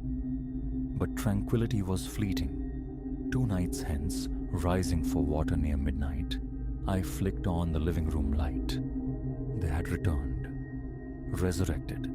The symbols pulsed with newfound clarity, their lines bolder, the cryptic script darker, teetering on the edge of comprehension before my gaze skittered away. A knot tightened in my gut. My hands trembled. Leaving the lights ablaze, I retreated to the bedroom. Sleep now an impossible shore. The subsequent night, the hammering returned, but its origin had become plural. nomadic. It erupted from the living room wall, then migrated to the bedroom, then echoed from somewhere near the closet's shadowed recess. It moved. I stalked the sound, pressing my ear against different sections of cold plaster. Each time I drew near, the pounding leapt, relocating, a taunting game of acoustic hide-and-seek. Dizziness bloomed from the disoriented chase through the darkened apartment. I collapsed onto the sofa, breath ragged, and banished the darkness by illuminating every lamp. The moment light flooded the space, the pounding ceased utterly. Until sunrise, I kept vigil, my eyes locked on the impassive walls. Daylight restored a fragile normalcy. Sunlight slanted through the windows, the city's distant symphony drifted up from the streets. Work provided structure, routine. Evening brought me home. For a time, stillness reigned. Then, just as my coiled nerves began to tentatively unwind, a faint scraping would intrude. Within, the walls. A thin, metallic dragging against unseen concrete, unrelated to any visible plumbing or ductwork.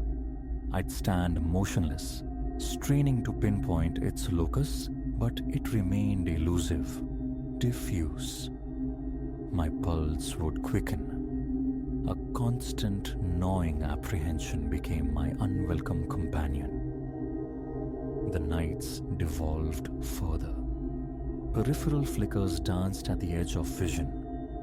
The room's corners seemed subtly altered, constricting. The short hallway linking kitchen and bathroom felt elongated. I tried pacing it out, but the count proved maddeningly inconsistent. Sometimes 4 steps, sometimes 5, occasionally 6. Fatigue, distraction, I told myself. One evening, mid-dishwashing, a shift in my peripheral vision registered. Turning off the faucet, I stared. The living room corner seemed indented, as if a shallow alcove leading nowhere had momentarily impressed itself upon the architecture. Tentatively, I approached. My fingertips met solid, unyielding wall. I blinked, stepped back. The anomaly vanished. My chest constricted, breath hitched. Setting down the dish towel, I checked the front door. Locked, and slid the chain into place. An illogical act, yet it offered a sliver of perceived security against an enemy I couldn't name, couldn't comprehend. Over the ensuing week, the apartment acquired the nocturnal character of a labyrinth. A midnight quest for water might lead me into the living room, only to find the bedroom hallway stretched into an unfamiliar vista. Turning back, the kitchen doorway might appear narrower, pinched. A persistent vertigo settled in. Stress, I insisted silently, tricks of lamplight on tired eyes. But the walls themselves seemed to possess a subtle diastole in the dim illumination. A slow, unnerving pulse. Sleep became a rarity, traded for hypervigilant listening, anticipating the next percussive onslaught. When it arrived, it felt terrifyingly proximate, resonating less through plaster and more through the bones of my skull. Escape beckoned, but dwindling savings and the lease's unyielding terms held me captive. An attempt to convey my unease to Mr. Henderson resulted in shrugs, platitudes about old buildings and noisy pipes. The shifting dimensions, the reappearing sigils, these I kept locked within. Frustration curdled into resolve. I would obliterate the marks again, definitively. Armed with a heavy-duty scraper, potent primer, and industrial-strength paint, I dedicated another Saturday to the Sisyphean task. Windows flung wide, furniture huddled center room, I attacked the wall. Hours bled away. The marks resisted, embedded deep within the plaster, shedding fine dust like malevolent dandruff. The patterns revealed themselves as more intricate than previously perceived. Whorls, vectors, fractured circles, and script that hinted at commands, some letters seeming almost embossed burned through from the other side. Muscles screamed fatigue. My back ached. By late afternoon, a significant section stood seemingly cleansed. Primer applied, dried. Multiple coats of white followed. As night fell, the wall gleamed, pristine once more. Exhausted, coated in fine powder, I showered and sought early oblivion. Around the nadir of the night, 2 a.m., a resounding crash from the living room ripped me from sleep. Heart leaping, I scrambled from bed, slapped the bedroom light switch, and sprinted down the hallway. Bile rose in my throat. The living room walls were ravaged, covered in fresh, violent scarifications. Not confined to the corner this time, they stretched floor to ceiling. A frenzied calligraphy of damage. Unfamiliar words seemed to phosphoresce under the lamplight. My small coffee table lay overturned. An inexplicable violation, given the windows remained secured from within. The door chain steadfastly engaged. Nothing else was disturbed, only the walls, screaming their silent desecration. I stood frozen, scanning the ruin, the room itself feeling like it was contracting around me. Retreating, I flung open the apartment door, peering into the vacant, dimly lit corridor beyond. Normalcy reigned out there. Closing the door, relocking it, I began to pace, breath tearing in short, sharp gasps, palms slick with sweat. The question hammered. What was happening here? What was happening to me? Morning found me slumped on the sofa, unaware of having succumbed to sleep. My eyes felt gritty, raw. The walls bore witness to the night's violence. The new gouges remained, deep and sharp to the touch. Tracing one ragged line, my fingertip snagged, drawing a bead of blood. My hand trembled uncontrollably. The day was spent in a futile quest for reason, tapping along the walls, searching for fissures, hidden panels, some structural flaw to explain the inexplicable. Sections sounded hollow, resonant. Others felt dense, inert. No discernible pattern emerged. My mind churned, a vortex of questions yielding no solid ground. Nightfall now brought impossible geographies. Rising to use the bathroom, I might turn a corner and find myself in an alien corridor lined with blank, featureless doors. A few steps forward, and the perspective would twist unnervingly. Glancing back, my own bedroom door might inexplicably appear directly behind me, though I hadn't turned.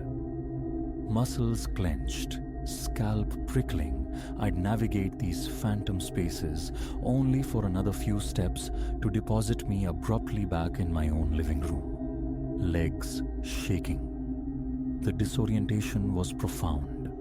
Soon, I learned to stay put, remaining in bed even as I felt the unseen architecture shifting around me, even as the scraping sound whispered from the plaster, sometimes accompanied by attenuated murmurs, words lost just below the threshold of hearing. I focused on the rhythm of my own breath, anchoring myself to the fact of wakefulness within my own rented space.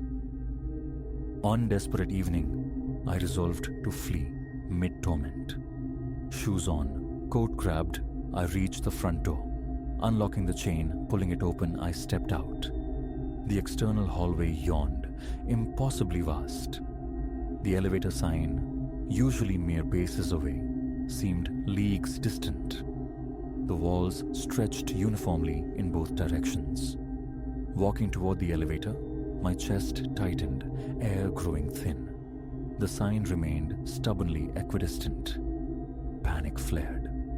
I retreated, turning, reaching for the familiar handle of my apartment door, and grasped empty air. Where my door should have been, there was only seamless, solid wall. A strangled cry escaped me. I pounded on the unyielding surface, the sound echoing unnaturally in the distorted space, hoping vainly for a neighbor's intervention. Silence answered. Then, as abruptly as it had vanished, the door materialized, sliding back into reality. I stumbled inside, slammed it shut, bolted and chained it. My pulse hammered in my temples. Speech failed me. I slid to the floor, burying my face in trembling hands. The next morning, predictably, the door stood in its rightful place. Opening it cautiously revealed the hallway restored to its mundane proportions. The elevator reassuringly close. I left for work nursing a dull ache at the base of my skull, the previous night's unreality clinging like a shroud. Work offered little distraction. My thoughts kept circling back. The urge to confide in someone warred with the profound difficulty of articulating the experience. The pattern persisted.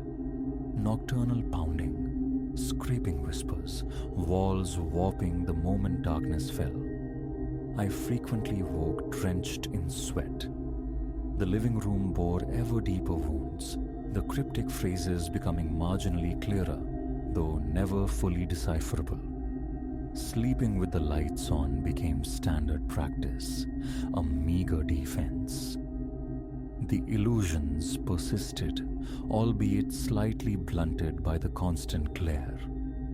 My eyes throbbed with fatigue. My body felt brittle from perpetual unrest. One night, venturing for water, I saw it. Where the living room wall should have stood, a narrow passage gaped. Lined with rough, unfinished concrete, it led into a small, windowless chamber. Phone flashlight held aloft like a talisman. I stepped inside. The air hung stale, heavy. Instantly the pounding erupted, deafeningly close, seemingly originating from the very walls enclosing me. I spun, beam cutting through the darkness, illuminating bare concrete floor, damp streaked walls, no figures, no entities, just the oppressive closeness and the sound.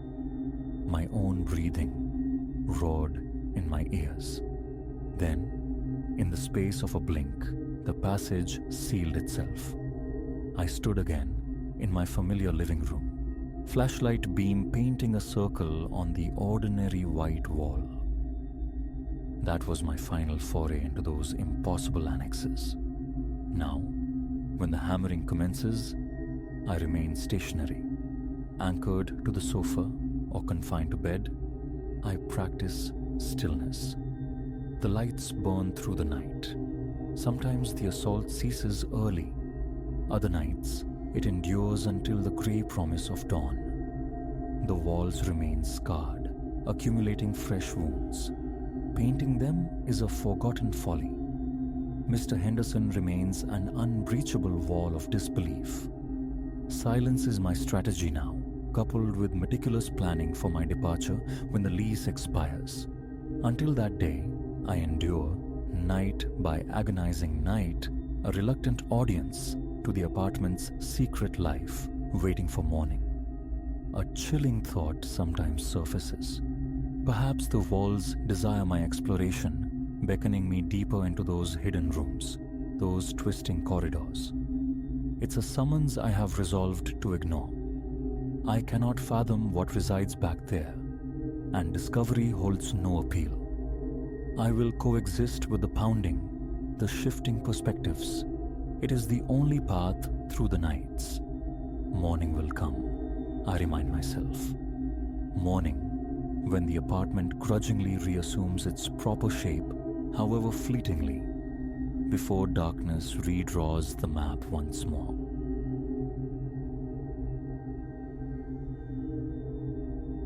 2 o'clock bled into the morning, the wall clock's metronomic pulse a cruel counterpoint to the frantic drum against my ribs.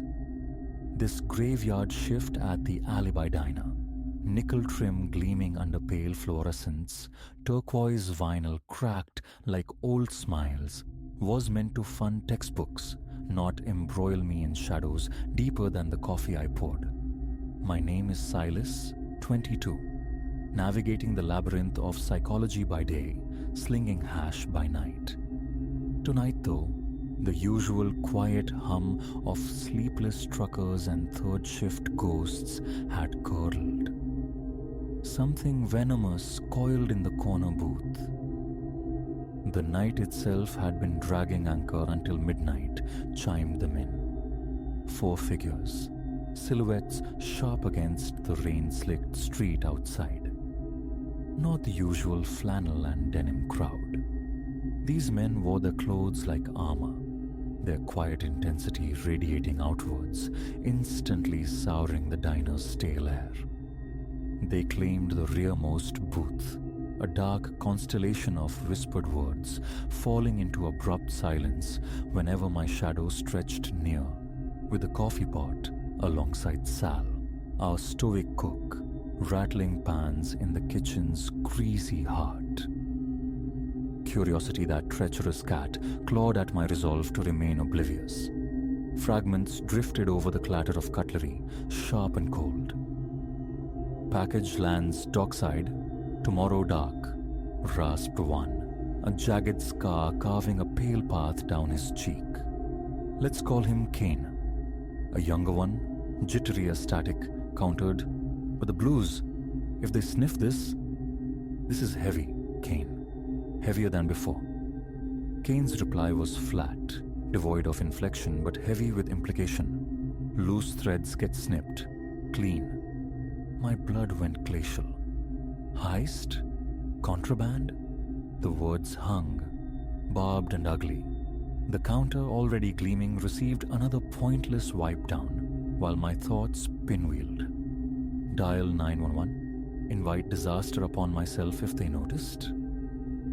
Just as indecision paralyzed me, the bell above the entrance sang its tinny announcement. Officer Miller, a familiar anchor in these lonely hours, materialized from the misty streetlights. The atmosphere in the Alibi instantly solidified, thick and brittle. In the corner booth, postures went rigid. Hands vanished beneath the table's edge, seeking reassurance, or something else entirely. Miller, blessedly unaware, ambled counterward, a weary smile creasing his face. Evening, Silas. Brew me up the usual strong stuff? My own hand trembled, pouring the dark liquid. Signal him. How? A dropped cup, a coded cough. My throat felt welded shut. Before a desperate plan could form, Kane rose, unfolding himself from the booth. He approached the counter, his scarred visage unreadable. Settling up, he murmured, dropping crumpled bills beside the register. Enough, maybe too much. Then his eyes found mine, chips of obsidian holding me fast, cold, appraising, dangerous. Appreciate the service, he stated, the words innocuous, the undertone a silken threat. Silence is survival. His companions trailed him out, shadows melting back into the night. The door side shut, leaving a vacuum filled only by the hum of the cooler and the frantic pulse in my ears. Miller, sensing the shift, the lingering static, frowned. You okay, kid? Look like you've seen a ghost. And in that fragile moment, the dam broke. The overheard whispers, the chilling certainty. It all spilled out. What followed was a blur, flashing lights painting the diner's chrome in stark relief, stern-faced detectives, the whir of security tape playback. The men, I learned, were suspected players in a nasty city-wide network. My fragmented eavesdropping was suddenly a key, but relief was swiftly shouldered aside by a gnawing dread. Kane's eyes.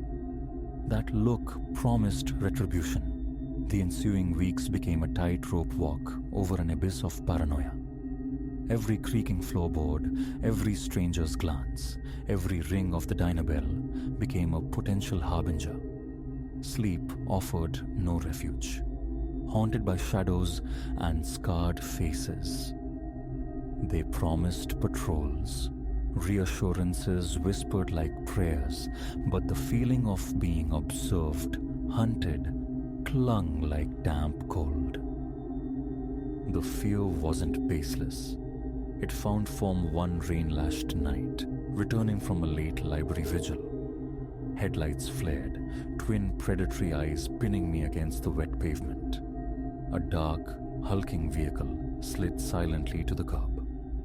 Doors burst open. Figures moved with brutal efficiency, hands clamped over my mouth, arms pinning mine, hauled into the suffocating darkness within. Then, from the front passenger seat, a voice scraped across the silence, chillingly familiar. Curiosity killed the cat, Silas. Should have stayed quiet.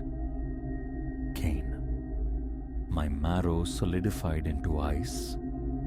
This was it. The end punctuation to my short, stupid story. Destination: a skeletal warehouse breathing dust and decay on the city's frayed edge. Marched inside under the cavernous, echoing roof, my mind frantically catalogued cracked concrete, rusted machinery, futile anchors in a sea of terror. Kane stood before me, the scar livid under a single bare bulb. His expression wasn't pure malice.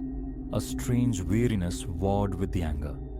Couldn't just serve the coffee, could you? Had to be a goddamn Boy Scout? My voice a thin reed.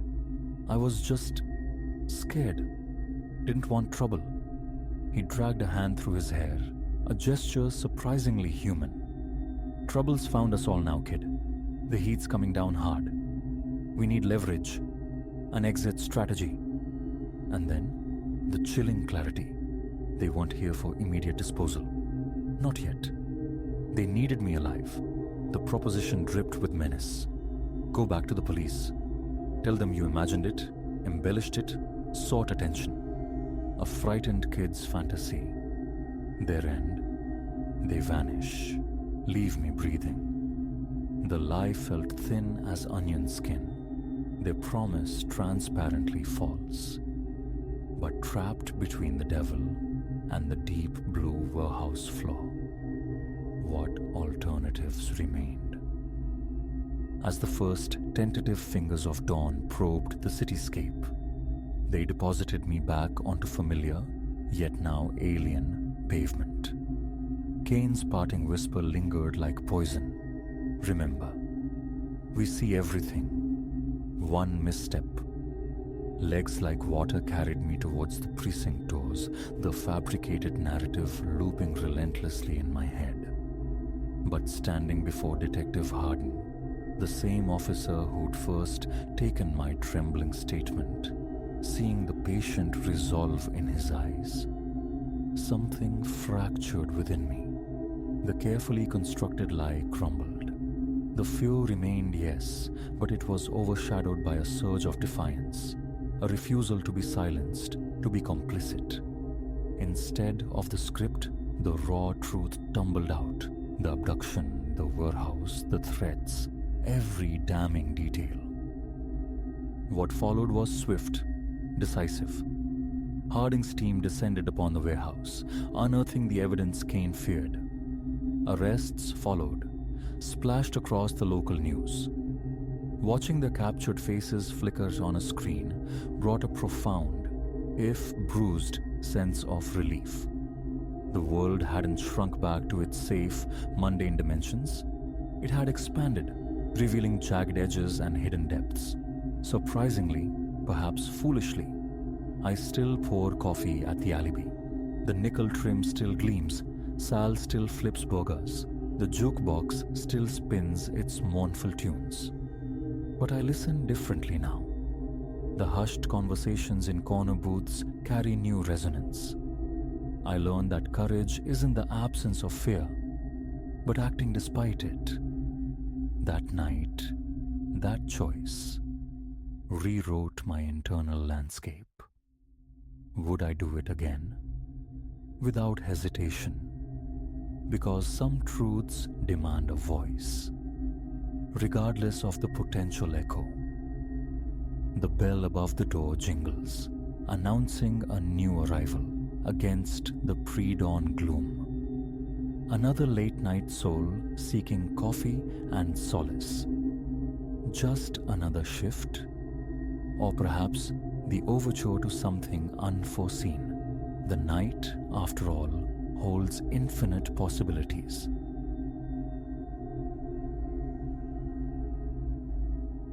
That particular night remains etched, a corrosive memory resisting the polish of time. It was meant to be nothing more than a cursory inspection, a final sweep through the skeletal remains of an old subterranean transit nexus. The sort of assignment universally loathed, yet inevitably assigned. Years it had lain dormant, sealed off, a place most personnel circumvented unless duty mandated entry. I, Reese, had navigated similar desolate rounds before, though never once steeped in such profound isolation. Whispers circulated among the crews, tales spun from shadows, aberrant noises, capricious flickers of light. But I'd always filed them under the mind's tendency to populate darkness with its own anxieties. My disposition leans toward the pragmatic. I favor efficiency over fuss. Yet, that night unveiled a truth. Some defunct stations harbor more than mere dust and reverberations. Midnight found me at the threshold, the heavy security grille lowered like a final verdict. A specialized key grated, granting passage. Harding, my foreman, had offered his usual clipped instructions. Just a quick pass, Reese. Check for vandalism, broken fixtures, any signs of vagrants. He delivered it with an air of utter banality. I recall the low, persistent thrum of the utilitarian lights in the access corridor, just preceding the main descent. Power inexplicably maintained here while the station proper slumbered in near-total blackness. My torch ignited, slicing a cone of white through the gloom as I ventured onto the first step. It groaned under my weight, a sound swallowed and returned by the cavernous concrete expanse. Everything initially registered as standard dereliction. Stale, heavy air. A patina of grime coating every surface. The descent unfurled into the primary platform concourse. A miasma of dampness hung thick, suggestive of water persistently weeping through unseen fissures. The floor, a mosaic of antiquated tiles, bore chips and scars. The walls, clad in those pallid, vitreous ceramic squares, offered back fractured, dull reflections of my torchlight. The beam crawled across the floor, then climbed the walls, inventorying the expected detritus, spectral remnants of posters clinging like shed skin. The eviscerated husk of a vending machine slumped in a corner, drifts of rubbish likely predating my own existence. The station felt not peacefully deceased, but suspended in a tense, watchful stillness. A solitary distant drip punctuated the silence, its echo multiplying until it mimicked a deliberate tapping. I swept my light around, seeking the source. Then, a fugitive glimmer snagged my attention on the wall. Just my own form mirrored in the tile's glaze. Yet something arrested me. It wasn't a single coherent reflection, but rather a fragmented image across a patch of tiles, like looking into a broken, distorted looking glass. I shifted the torch slightly. The reflection mimicked the movement. A tilt of my head was mirrored precisely. With a mental shrug, I attributed it to the peculiarities of angle and ancient ceramic. I pressed onward. The soles of my boots scuffed against grit, the sound unnervingly loud. Periodically, I paused, directing my beam downward to assess the floor's integrity. My official purpose being the documentation of structural hazards or deficiencies. Given the station's protracted disuse, significant decay was anticipated. Yet, aside from the pervasive neglect, the core structure seemed surprisingly sound. On my clipboard, notations accumulated. Fractured tile near stairwell access, graffiti obscuring signage, secondary corridor, evidence of water ingress, far platform extremity. Mundane observations in an increasingly unmundane setting. Intermittently, my gaze would lift, snagging on those tile reflections. But a disquieting pattern began to emerge. At times, there seemed to be more than one. Peripheral phantoms, the suggestion of a shoulder's curve, the vague outline of a head, flickered at the edge of my sight, always imprinted on the tile surfaces. Yet, a direct beam swung towards these apparitions revealed only the vacant stretch of platform or corridor. Fatigue, I reasoned. Late shifts warp perception, particularly within such lightless, sepulchral confines. A knot tightened in my stomach. I consciously regulated my breathing, trying to quell the rising disquiet. Reaching the platform's far terminus, I surveyed the tracks, twin lines of rusted metal choked with debris. My torch beam plunged into the tunnel maw, probing the Stygian blackness, illuminating only scattered rubble and the oppressive dark. The air here felt denser, metallic, and damp on the tongue. A glance at my watch, 00220. My intention was egress by Oro 1 absolute latest. Lingering held no appeal. Turning back along the platform's length, I heard it. A faint, distinct scrape, like the drag of a worn shoe sole against concrete. My heart lurched. I froze, straining my ears against the profound silence. The sound did not repeat. A rat, perhaps? Shifting detritus? Plausible deniability warring with instinct. Nevertheless, my pulse quickened its frantic rhythm. A swift 360-degree sweep of the torchlight confirmed emptiness. Only dust motes dancing in the beam, the same tableau of abandonment. Movement resumed, but now freighted with tension. My own breath sounded loud, shallow, ragged in my ears. My palms grew slick. I wiped one absently on my trousers. My eyes, against my better judgment, scanned the tiled walls as I walked. The familiar reflections persisted, only now, with horrifying certainty, I caught the distinct silhouette of what could only be a human form. It materialized for a bare instant upon the ceramic glaze, positioned as if someone stood across the platform, watching. But when my light stabbed towards that precise location, nothing. A hollow laugh escaped me, thin and trembling. I reached the erstwhile waiting area. Benches of aged wood, some splintered and broken, stood like patient specters. Yellowed, brittle newspapers lay scattered, frozen headlines proclaiming forgotten mayoral contests. Turning from examining one, My torch beam fell upon the wall opposite, and there it was, clearer this time, an unambiguous silhouette of head and shoulders, imprinted upon the tiles, yet I stood too distant for it to be my own reflection. It simply was, a stark absence of light suggesting presence, positioned just behind me. My heart hammered against my ribs, a frantic drumbeat in my throat. I spun around, light beams slashing the air behind me. Vacancy. Turning back to the wall, the silhouette had vanished. A tremor started in my legs. I fought for composure, grasping at rational explanations. Tricks of light, imperfections on the tile surface, accumulated grime forming suggestive shapes.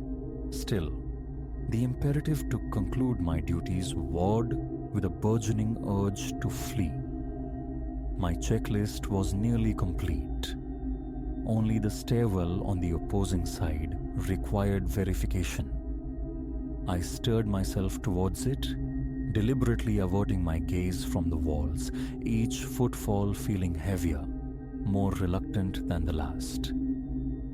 I entered a narrow connecting passage linking one platform area to another. Here, the overhead lighting was entirely defunct, plunging the corridor into absolute darkness, relieved only by my torch. The tile walls were grimier, slick with moisture, fungal blooms thriving in the corners. Midway down this suffocating passage, movement flickered at the very periphery of my vision. I halted. My chest constricted. Slowly, deliberately, I directed the beam onto the wall beside me. There, rendered upon the glazed surface, was a reflection precise and chilling. A human profile, a defined chin, the line of a nose, the unmistakable curve of a shoulder. I stood rooted, breath catching in my throat. The reflection shifted fractionally, subtly, as if turning its gaze directly towards me. I swallowed against a mouth suddenly arid as desert sand. Tentatively, I took a step forward. The reflection, this vitrified watcher, seemed to step forward in tandem, locked to the wall, yet mirroring my advance. I raised my free arm. The shadowed shape on the tile lifted its own. My pulse roared in my ears. Cold sweat beaded on my forehead. This is madness. My rational mind screamed, "There's no one here. This cannot be real." I swept the torch beam rapidly across the wall. For a heartbeat, the reflection wavered, dissolving like smoke. Then it solidified again, settling back into the same distinct shape, but now its movements were subtly out of sync with my own. A horrifying disjunction. I broke into a hurried walk, then almost a run, down the remainder of the corridor, eyes fixed firmly ahead, refusing the treacherous allure of the walls. My boots clicked sharply on the tiles, my ragged breathing echoing around me. Reaching the next flight of stairs, I paused, gasping for air, heart pounding like a trapped bird. I compelled myself one last time to look at the adjacent wall, needing to disprove the terror. This time, mercifully, only my own familiar reflection stared back. A shuddering exhale escaped me as I tried to regain control of my racing pulse. I ascended the stairs. At the summit lay a small access point to a side platform, defunct even longer than the main station. The signage was bleached and illegible, the street access gate secured with a heavy chain and padlock. I checked the chain, tugging it for compliance. It was then I heard them, footsteps, behind me. Faint, yet utterly distinct, soft rhythmic thuds on the tiled floor below. I whirled around, torch beam stabbing into the darkness. Empty. Yet the echo, the psychic residue of those steps, lingered in the air, in my ears. Enough. I'd had enough. The checklist, the remaining corners, the protocols, they dissolved into irrelevance. Escape was the only imperative. I turned to retrace my path, but the corridor seemed to have swallowed the light, appearing deeper, darker than before. My torch beam flickered, momentarily dimming, and raw panic seized me. Dying batteries. A frantic shake, and the light steadied, but my nerve did not. I moved quickly, trying not to lose my footing on the slick, damp floor. As I advanced, the footstep sounds returned, multiplied. They seemed to emanate from behind, then from the sides, a cacophony of unseen paces keeping rhythm with my own frantic retreat. It felt as if I were being escorted or herded by multiple invisible entities. I kept snapping my head around, flashlight beam cutting futile arcs through the oppressive dark, finding nothing tangible. My heart hammered violently against my sternum. A foul metallic taste filled my mouth. My hands shook so severely the torch beam jittered uncontrollably across the walls. And then I saw them, truly saw them, or their reflections. Not one, but several shapes now populated the vitreous surfaces. They were stark black silhouettes against the pale tiles, undeniably human in form. Not translucent phantoms, but solid-seeming voids. They moved across the glossy ceramic as I moved, seeming to glide closer with each step I took backward. When I retreated, the reflections advanced. My chest felt crushed, a wave of heat rising to my face. I backed away further, forcing my gaze downward to avoid the terrifying congress on the walls. But they were there too, mirrored in the slick, wet patches on the floor where the tiles shone brightest. I stumbled into a shambling gate, half run, half desperate walk, disorientation setting in. My boot slipped on something unseen. I threw out a hand, bracing myself against the wall. The tile was cold, clammy beneath my palm, and then I swear I felt it. An impossible haptic whisper, like something brushing against my hand from the other side of that solid wall. I snatched my hand back as if burned, nearly fumbling the flashlight. Forcing myself onward, breath tearing in ragged gasps, the station began to feel labyrinthine. Corridors bled into stairwells, all draped in the same uniform decay and darkness. I knew the direction of the main platform, yet every path seemed equally lightless, equally menacing. My torch flickered again, a terrifying stutter before resuming its steady beam. The reflections were ubiquitous now, appearing on every nearby surface, some near, some distant, but always present, a silent, encroaching multitude. Finally, through the oppressive gloom, I recognized it. The main stairwell ascending towards the entrance gate. Relief surged, potent and sharp. I scrambled towards it, stumbling over broken tiles, breath coming in shallow, painful bursts, legs stiff with adrenaline and fear. The echoes of footsteps seemed louder now, more insistent, like a solemn, measured procession. I resisted the primal urge to look back.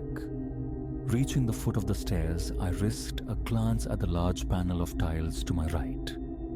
Reflected there, stark and undeniable, were perhaps 4 or 5 of the silhouettes, spaced apart, yet all oriented towards me, motionless watchers. My chest felt perilously close to bursting. Questions swirled in my mind, frantic and unanswerable. There was no time for contemplation, only flight. I took the stairs too, sometimes 3 at a time, my hand clamped onto the grimy handrail with knuckle-whitening force. At the summit, the security gate loomed.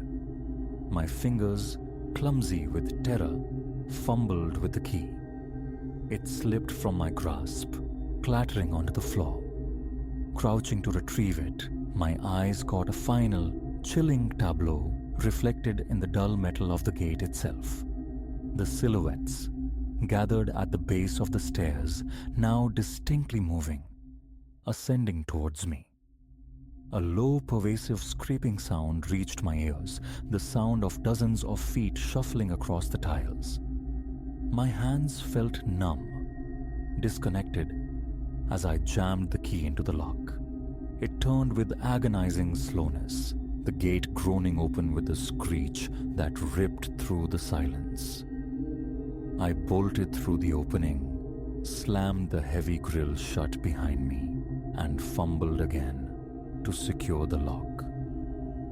Breath sawing in my lungs, I pressed my forehead against the cool, solid metal, trying to anchor myself. After a moment, I forced myself to look back through the grille. The corridor beyond was a well of darkness, my torch beam barely penetrating the first few steps of the descent. No movement disturbed the shadows. No reflections stared back from the walls. Only emptiness. A long, shuddering exhale escaped my lips. My heart still raced, a frantic captive in my chest. My clothes clung damp with cold sweat. I backed away from the gate, moving towards the final door leading to the surface. The single overhead light in this small vestibule buzzed erratically, casting a sickly, insufficient glow. I wanted to sprint, but my legs felt weighted, leaden. I moved as quickly as they allowed, each step echoing with unnatural clarity. Finally, the street-level door. I shoved it open, gasping as a wave of cool night air washed over me. I drank it in like a drowning man surfacing. The simple reality of it, a shocking balm. Outside, streetlights cast pools of ordinary orange glow. The city hummed with its distant, indifferent life. I stood there for a long moment, bent over, hands on my knees, fighting to regain my breath. My entire body trembled uncontrollably. My throat felt raw and constricted. I cast a fearful glance back at the station door, half expecting to see those obsidian shapes pressed against the glass. But there was nothing. Not a single pursuing shadow.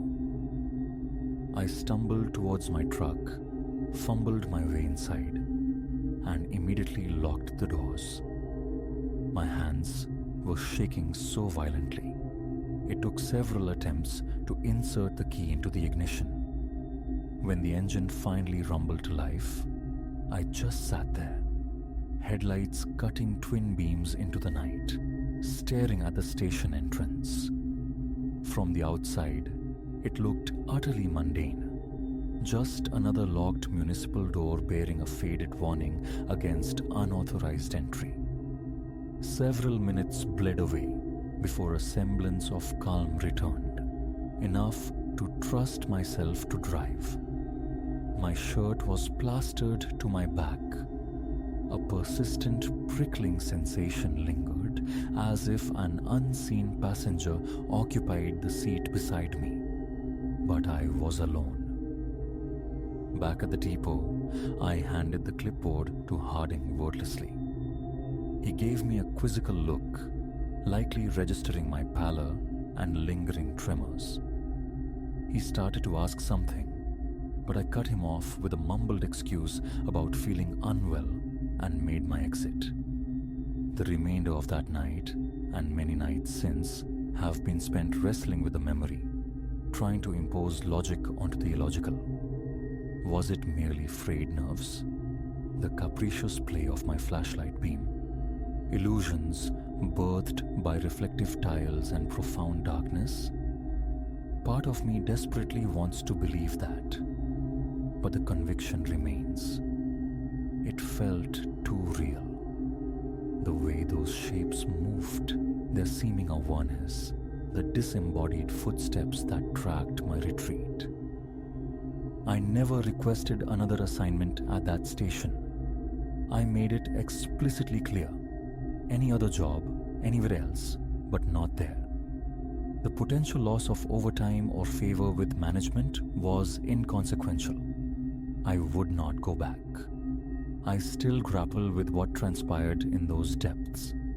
I know the place is abandoned, officially lifeless for years. Yet, I witnessed reflections untethered from my own form.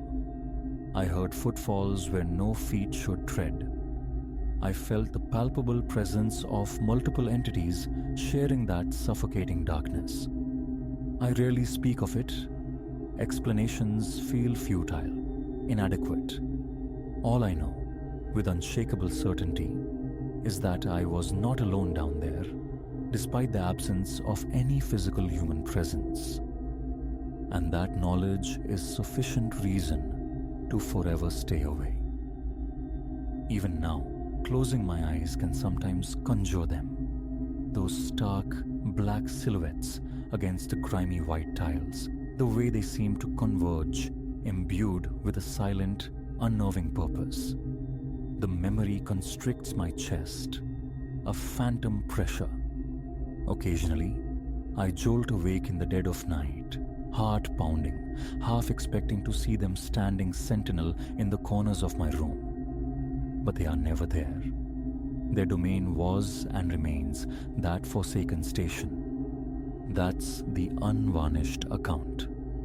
I was just a worker, performing a routine task, but something else resides in that subterranean tomb. They offered no touch, no voice, no overt act of violence. Yet I felt hunted, cornered, and saturated with a primal terror I'd never known before, and pray never to know again. I cannot decipher it, and I have no intention of returning to try. Let the next inspection fall to someone else. My tenure in that darkness is unequivocally finished.